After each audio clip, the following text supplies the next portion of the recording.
My guest. We are live. Excellent. We are live at doing the Cthulhu and Cairo review. I've run like 3 games now, and I like this weekend. I'm trying to keep track of what I'm running. What I'm doing right now. We are doing the Cthulhu and Cairo review. We are reviewing episode 8 and 9. Is that 9 right? and 10. 9 and 10. 9 and 10. Okay, so I'm off. I have to update the description. Oh my gosh, Excellent. what happened? So yeah, so we've jumped up that part. So if I remember right from when I was listening, we kind of got preempted by Super Bowl and illness. We haven't been on for a while. Yeah. But remember from when I listened to it, episode 9 was basically kind of like a calm down of what happened in the house and taking care of what was going in the house and getting ready to. They formulated like a plan of items. They were like traveling to Germany was basically episode 9. And they didn't have Aveline, right? Right. Aveline is not present for episode 9. Episode 9. Yeah, I feel like we missed an episode or something between 9 and 10. I don't think so. It felt weird. Maybe I phased out in a minute of it because maybe I just glossed over a part of it while I was doing, tied my shoes or something. I don't know, but I like in episode 9, they come across like we have to gather these items scattered all across the globe and blah blah blah. And I was just kind of joking because like my traveler episode today kind of seemed like a GI Joe episode where you got to go to 5 different areas to go get these items and combine them together. Blah blah blah. I was like, this is literally what's happening in Cthulhu Cairo, so I need to shut up. But it's like like a GI Joe or Transformers episode where they got to get the Energon cubes or something like that. But like the first step, they decided to go to Germany and get the Reichsflag, right? Mm-hmm. Yeah, the Reichsbanner. Hitler's the first Nazi banner, if I'm not mistaken. And I'm like, yeah, that won't be hard. You just go grab it. It's right. Did I miss? Did they say what Aveline was doing? Like the character, was there an explanation? See, and that's the thing. I didn't quite catch up what she was doing, and then it seemed like they went to a party or something somewhere, and I missed the party. They went out.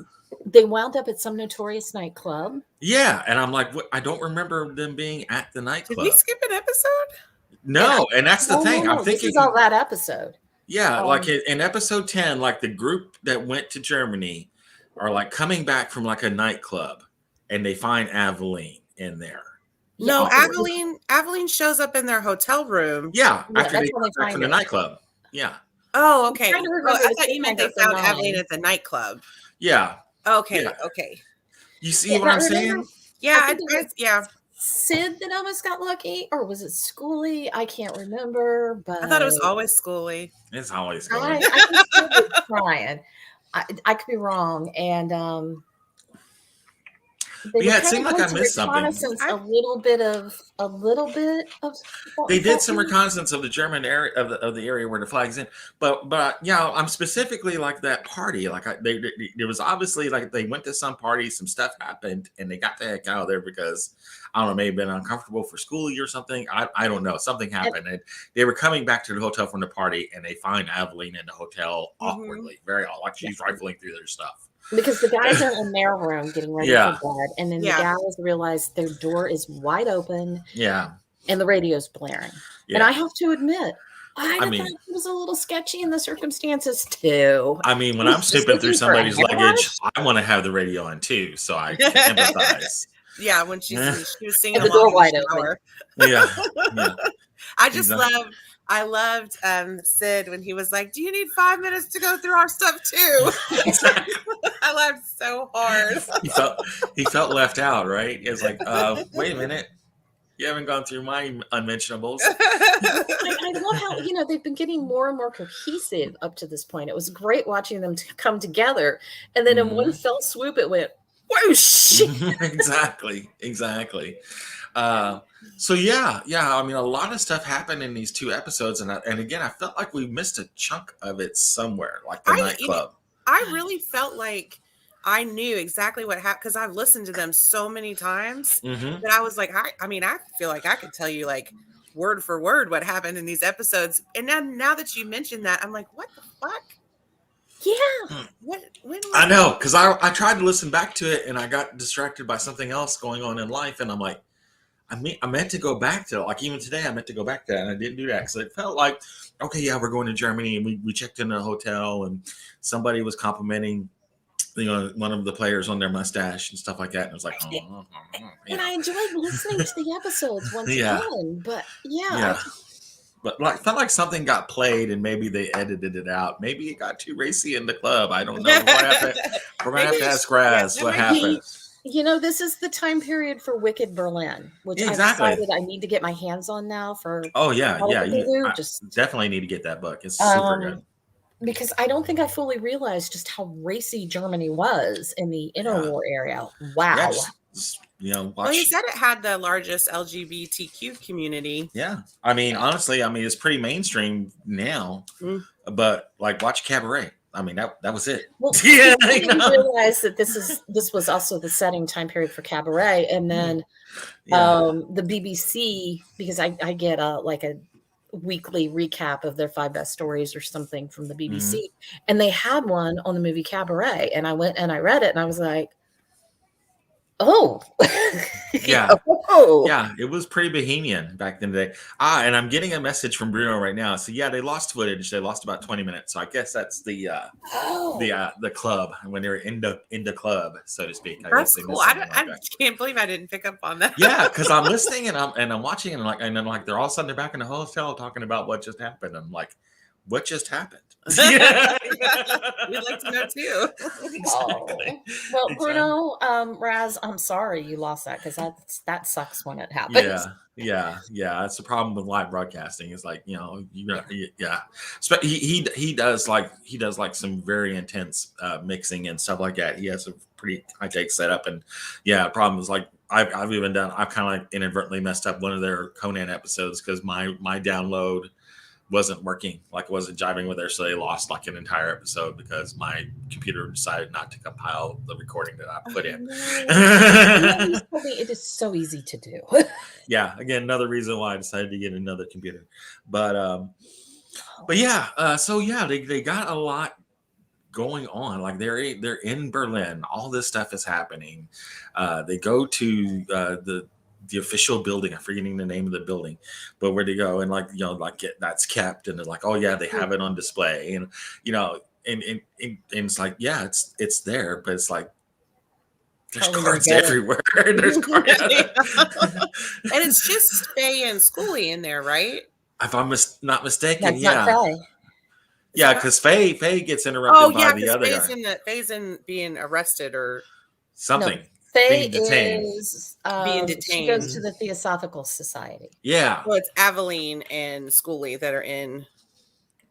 Yeah, I think Catherine gets detained. If any Catherine was no, it wasn't Catherine because Catherine would have kicked him in the shin. Because she kicked that guy. Because I remember thinking, is Faye pulling a Catherine right now? And Catherine's in the background going, I don't think you should do that. I was like, oh my gosh. Exactly. Yeah, they did that famous thing that you hear not to do if you play fantasy RPGs, especially. They split the party. Split the party. We're gonna go left. Exactly. Did they split the party? And it made sense. Sort of. I mean, if they have Faye should have gone off alone, but yeah, but you don't know. You don't know what you're going to run into, and if you're trying to chase down information. I see both sides of it. Yeah. As a GM, I'm like, that's the last thing you should do. But as a player, it's like we're trying to spread out. GM, like, yeah. Oh yeah. That's exactly why I'm saying that's the last thing you should do. It just makes me easier to kill you. Yeah, exactly. They also make connections with the Cobalt Club in Berlin. Are they? No, they're not in Berlin, are they? Yeah. Okay, I'm trying to remember. I'm thinking Strasbourg. I'm all confused. What? They're in Germany. I listened. Yeah. Twice. Yeah, exactly. They're in Germany, and so they're like within spitting distance of the flag. I think they can see the flag, but they're looking around and they're like, yeah, how are we gonna grab this thing? And then, was I'm phasing out on it too. Is it Aveline that's having the problem with the official at the Theosophical Society? I'm getting it was Faye. Yeah, Faye. I know this because she kept bringing up her I'm an explorer by trade. Yeah. And that's Faye. And she kept talking fast and Oh excited. yeah. And the guy's like, very well. Yeah. So you get that whole like the dude's Gestapo. You know, Like right away. Exactly. It's like, it's like just like almost like the Casablanca, the one guy, the one German guy in Casablanca. It's like, oh, that's that guy. Well, Yeah. by the way, I like think she Bruno's kicked German him. accent is just great. It really yeah. is. Yeah, we have a complete dossier on you. Yeah, yes, and of course you do. You're German. You've got everything's very orderly. You're a Nazi. So yeah, a lot of fun stuff happening in this episode. Again, the group is gelling more and more. I think things are definitely happening, and they're feeling confident with each other. That whole episode in the hotel room was a little awkward. But again, it does shed some more light on the character, and what they're about and stuff like that. I thought it was well played. It was awkward, but it should have been awkward. It should have been awkward. Exactly. It should have been awkward, but they're all like, okay. And apparently at one point, Catherine was going to sleep with Sid. Yeah. Sleep. I like the airplane too, when Catherine the airplane completely wigged out on good. the airplane and almost like doped the pilot. That was amazing. That was epic. Oh man, it was so good because Raz again did a really good thing of was this real or not real? We're really not sure. We're not really sure. We don't know. As far as Catherine is convinced it was real. Yeah, I was actually surprised with, I guess with Aveline when she had her hand down her throat, I guess because she was, it was more serious of a condition that they kind of glossed over what happened to Catherine on the plane. Like she mentioned it again, but I felt like they kind of glossed over it and spent a lot more time on Aveline's. And again, I guess it's because she physically was like harming herself at the time. But I'm surprised that Catherine didn't put those two things, like together, maybe. No. Yeah, I felt like it might have been, even with Catherine, it definitely felt like the other players are feeling like, oh, you just had a bad dream on the plane or something like that, so something just wigged you out. Air travel does something, and I think they even kind of said that, air travel does weird stuff to people, only blah blah blah blah blah. So they did, largely gloss over that what happened with Catherine. I think Catherine kind of talked herself out of it, like, we landed, we're all okay. She's embarrassed by it too. Yeah, because they're like, what are you They doing? gave her a hard time. You're about to knock out the pilot. We need him to land. It's very important that he lands the plane. Then you can knock him out. Yeah. It was very, very weird. And sometimes, Jim, you kind of have to move things along. Even though it might be a sticking point, like, we got to progress the story. Are we going to lock her up, or what? Or what are we doing? Yeah. So yeah, we can't just sit here on the runway and talk about it for the next 45 minutes. So that was really, really cool. That was a whole, like, was it real? Was it alive? Was it Memorex kind of moment, for Catherine in there? And again, like, as a GM, I don't really know. It could have all been in her mind. It could have been real to her. When it happened, I would have sworn it was real. Yeah. As it was being described as real. Like, yeah. I don't know. Exactly. And it was very, very well done. I thought that was incredibly well done. It's like, like what she was, I felt like kind of doubting it. She just lived it. She's like, wait, I was going to stick this syringe in his neck. I think Lauren did a very good job playing her in her, in that character. Like, she did a fantastic job. Like, it was very clear to me that the fear in Catherine about, what was going on. Like, you could hear that in her voice. I thought she did a really great job on that. Oh yeah. I think she was realizing it herself. She's like, I was about to knock out the pilot, and it was just like, it would. I guess it would make you, and it's a really cool part of playing in a Cthulhu game, is questioning your sense of reality. Can you trust what you're seeing? when you're starting to deal with otherworldly stuff like this. It's going to mess with you. Those two were in the woods, and then all of a sudden they're in ancient Egypt. What? Yeah. And in this case, Raz has us all questioning whether or not it happened as well. Exactly. We're listening to it. It's like, to be continued. Kind of a moment. So yeah, and again, it leaves on a cliffhanger where the German official is I think pretty much going to like detain Faye. Like we're going to take her in, right? That's what it sounds like. Yeah. Yeah. It's like because it's like were they in a garage or something? It seemed like they were around a car. Yeah, or something like that. They bustled her into a car. Yeah, she was. Yeah, you stopped. Yeah, so like they're in a tight area, and it's like they definitely have control of the situation. It's like how does she get out of it? So it's again really really good cliffhanger like kind of moment.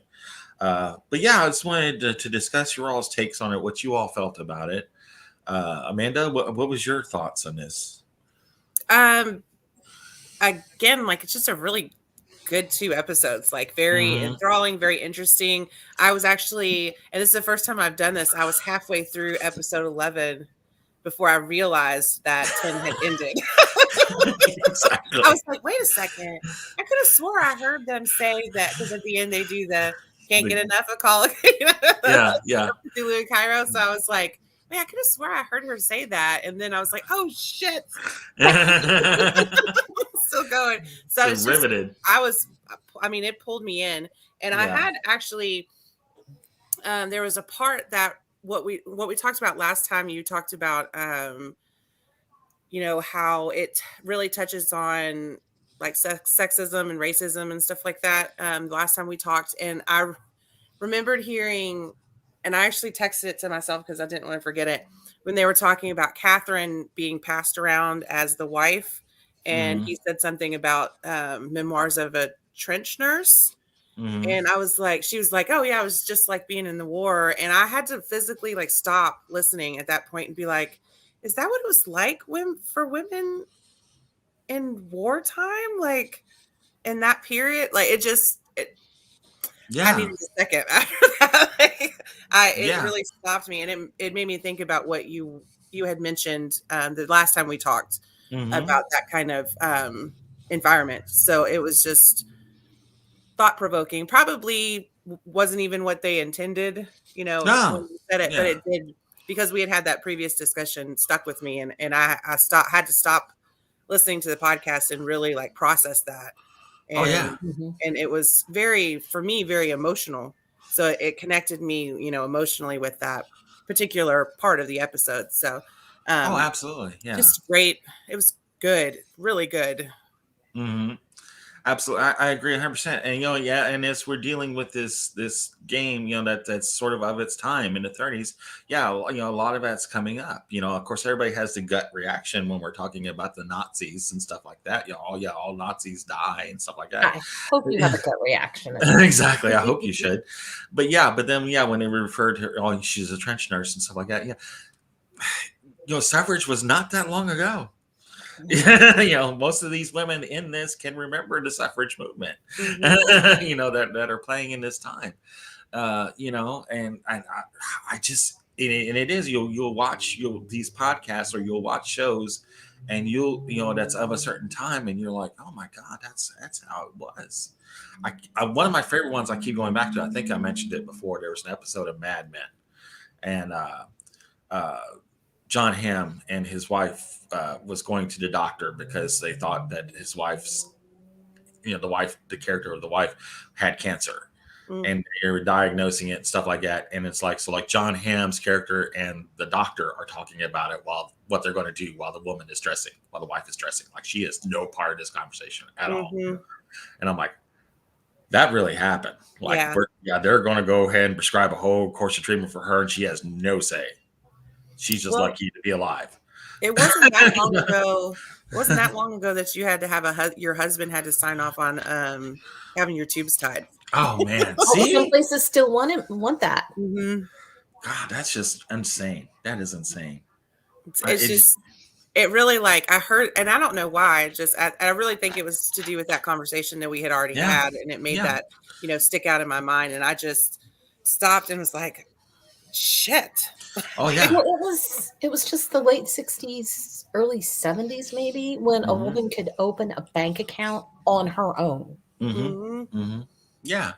Yeah, I mean, all that stuff, and then as GMs, especially guy GMs, as we've been watching this game progress, I can remember when there was no women at the table, largely at a con. It's like in the past 10, 15 years, that's when you start to see more and more women at the table at a con, which is a great thing. But yeah, you're looking at it and you're not playing as like what you did with the guys. Talking like you would in the garage. You're like you're being a better. It's making you play as a better player, and being a better person overall. I don't know. I kind of think the guys that I regularly game with, though, are just haven't changed that much. That's their failing. I don't know what else to tell you. I mean, I know it was a learning curve for me as well.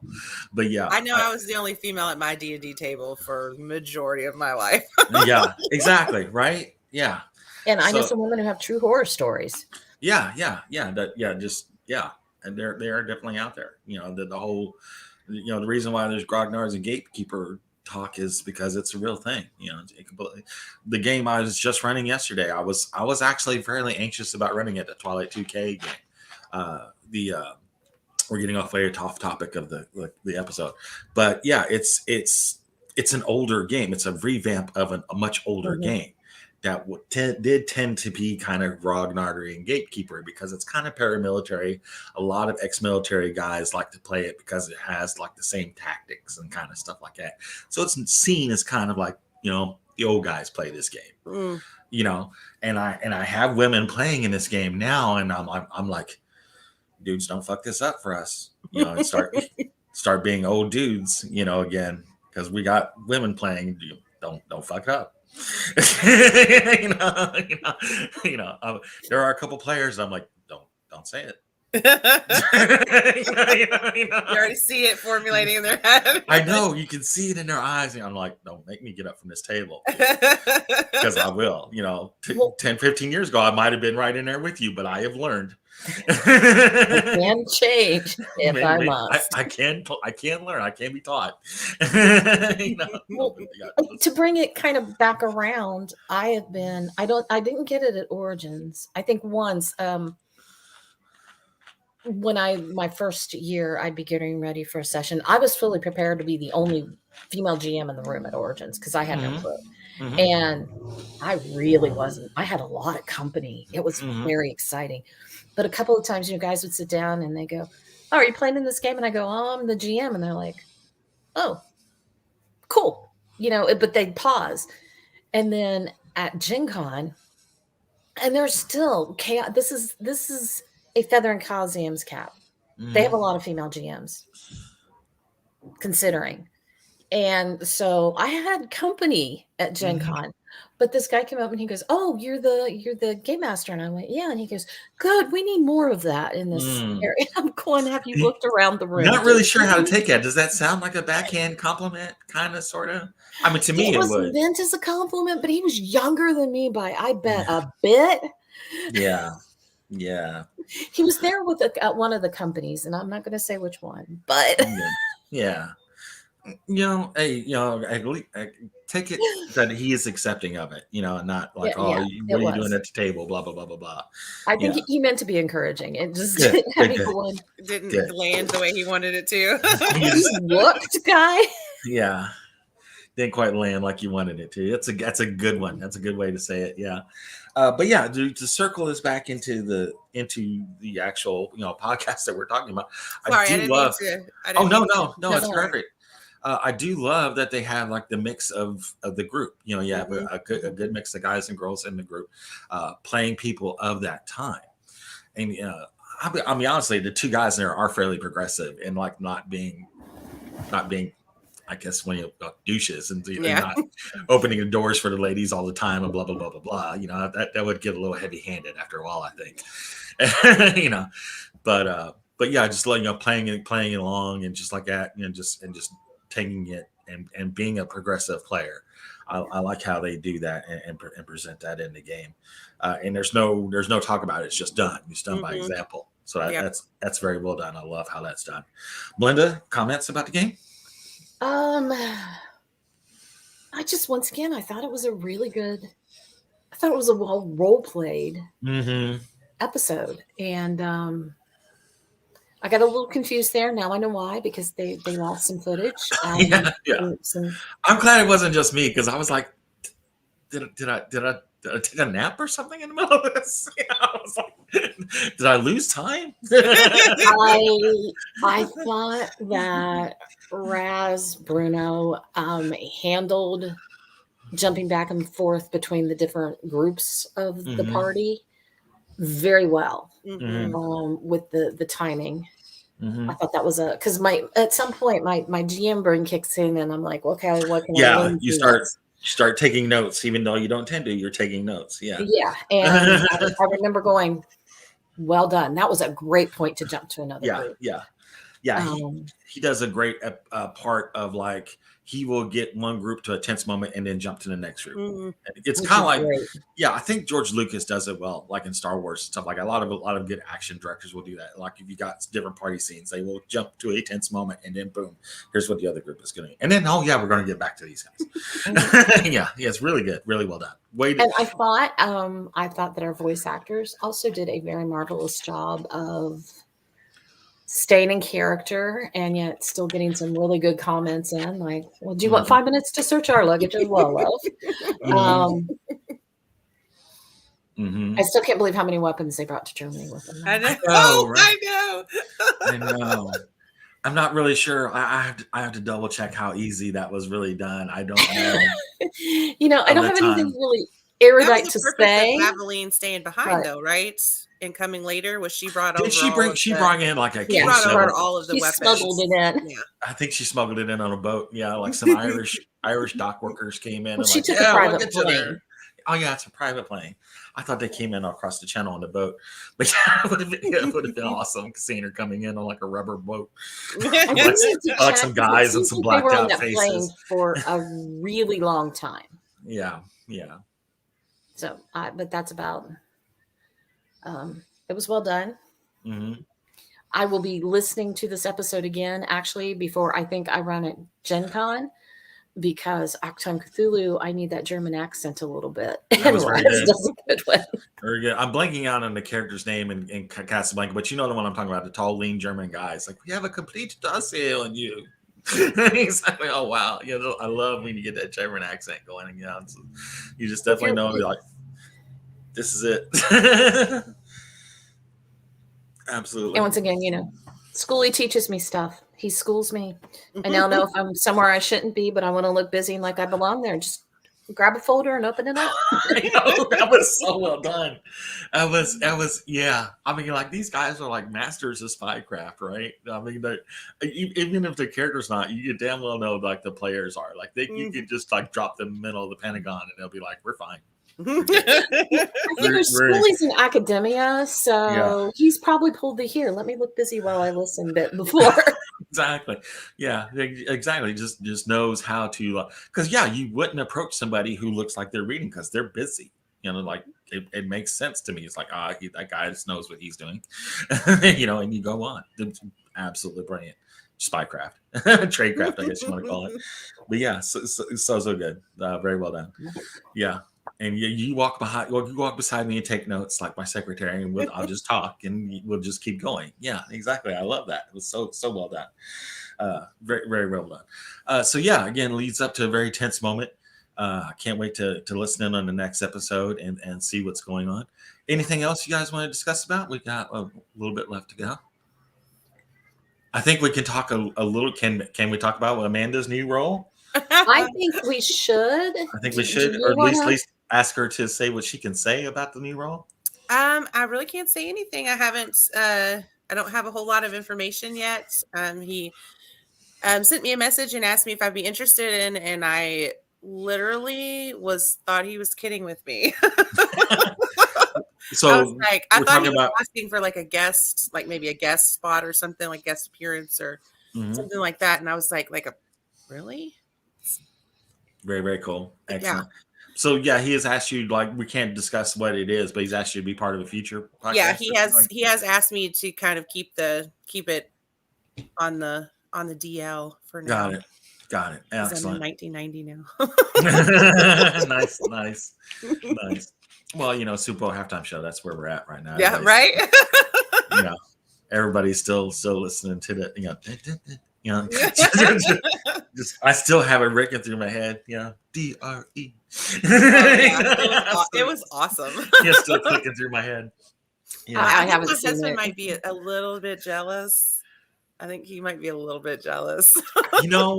I actually thought that too when this was all going down. I was like, snooze you lose, Gary. I don't know what else to say. I kind of felt it without even saying anything. It's so hard for him with his schedule to do anything that is more than like a one shot. He can do one shots if he's already got the day off, but it's just so hard for him to do anything campaign. The last campaign that we did was just because it was with the crew that he worked with. So, they were all off on the same days. So it was much easier for us to plan stuff.